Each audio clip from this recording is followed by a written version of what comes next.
The Doppler effect. In Sheldon's words, it's the apparent change in the frequency of a wave caused by relative motion between the source of the wave and the observer. The Doppler effect is perhaps best explained visually. So here's a thing that is emitting waves. It could be a fire truck emitting sound, it could be a star emitting light, it could be a duck creating ripples on a pond. Those are all waves, and they all look something like this. We see the Doppler effect happening when the thing that is emitting waves moves. In the direction it's moving, the wavefronts bunch up, and behind it they spread out. If our object is moving towards a stationary observer, these bunched up waves are observed at a high frequency, and if the object is moving away from a stationary observer, the waves are observed at a lower frequency. So that is the Doppler effect, the apparent change in the frequency of a wave caused by relative motion between the source of the wave and the observer. It makes sense, but it gets interesting when you consider some of its applications.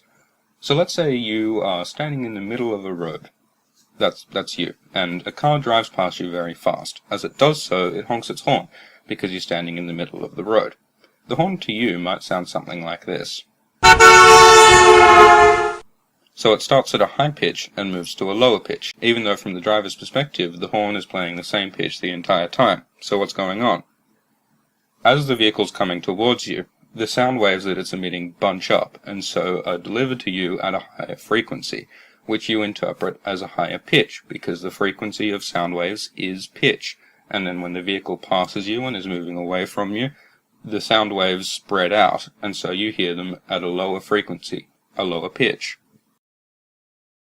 So that's how the Doppler effect works with sound. It also affects another kind of wave, light. So let's say you look out your observatory and you see a star. Just like the car's sound waves, if the star is moving towards you, even just a little bit, the light waves that it emits will be bunched up, meaning that you see the light at a higher frequency than it actually is.